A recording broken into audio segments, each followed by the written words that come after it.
$1 trillion cash infusion in the United States, it might collapse. Did you know that at the time? Did you view that at the time? Yes. You did? Yeah. Why? Again, I don't want to bore you or the audience with the idea of it's a medical procedure, but you had system failures. So you'd recognize that if I said to you, did you realize when your father was on the ground and he was clutching his chest and he couldn't breathe, it was a bad situation, and he could die. That's how I saw it. Did you immediately think about the commercial paper market? I mean, the mechanical triggers that actually you had to blow through these circuit boards. Did you know the circuits? Did you understand the circuits? Or did you have a concept of the circuits that were going to get blown through? Yes, but only because of an analogy to a body. And in fact, from my telephones against the wall with my little metal wires, because the next day I talked to another person in Washington about the issues of what I thought was happening, and I made the same discussion about the... They were at the Treasury Department? Yes.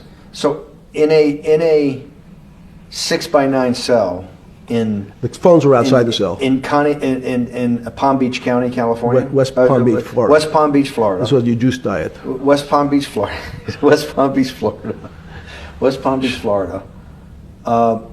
You're making a call to Washington, D.C. to talk to some deputy secretary of Treasury. Someone in Treasury. Right. Someone in Treasury. Right.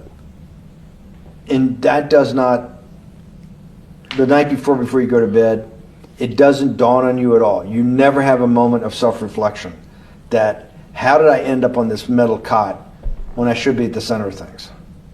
No, I had a telephone, so I said, I can talk to, it makes no difference where I am, in fact. I'm still talking to the same person if I was at my home in Palm Beach. But I'm here in jail. Home in Palm Beach. I can dial my own phone. That's bullshit. No, but you can also make 1,000 phone calls. Here you got to make one, and he's got to take. Think how much better that was. I had to decide who was the right person to call. That was unusual for me, because I would have called 20 people. And what was the advice you gave? I said, you have a sick patient, and it's very much like a sick patient in the emergency room. You can't think about it like your car. People in normal walks of life think about money and things as a machine. And unfortunately, so if your car breaks, cars are always easy to fix. My jets, my cars, if it breaks, I know it can be fixed because it simply follows the same pattern. If this part breaks, you replace the part and the thing works again. People and the financial system are not machines.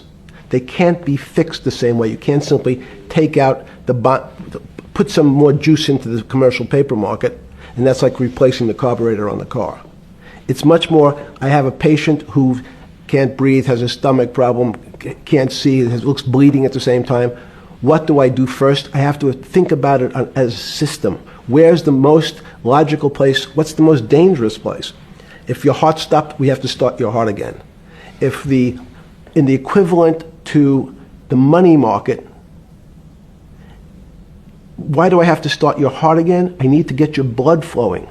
If your blood stops, you're dead. If liquidity, which is the equivalent of blood in the financial system, dries up. Once liquidity is basically cash, putting cash into the system. Forget about what it is. Okay. Liquidity is liquidity. It allows the system, it's the blood of the system. You need to pump blood hard into the body of the economy to keep it flowing. And if you, especially when you're worried about someone dying, you're not going to be worried about the niceties of, well, you got the shirt dirty and there was some damage. Pump in that blood, keep that heart pumping. When you talked to the person in Treasury on Tuesday, the 16th, did you get a feeling as you were sitting in your 6x9 jail cell in West Palm Beach, Florida, that they were on top of things? No, you can't. It's impossible to be on top of things. There's no such thing. It's, again, the doctor watching the patient die. You hopefully have some confidence that he's seen it before. He recognizes that there are some steps he has to take first before he bandages the guy's finger or worries about what shoes he has on. So you hope that the people in charge, your doctors who are working on the emergency patient, have enough experience and, frankly, judgment to try to keep the patient alive. Did you think that they had those things, patience and judgment? They had pretty good judgment, and you needed a lot of luck, just like in the dead patient. You need to hopefully you put that blood in and it's not too late. And you make some mistakes, but you have to know you're going to have to give it a shock. In the run-up to the September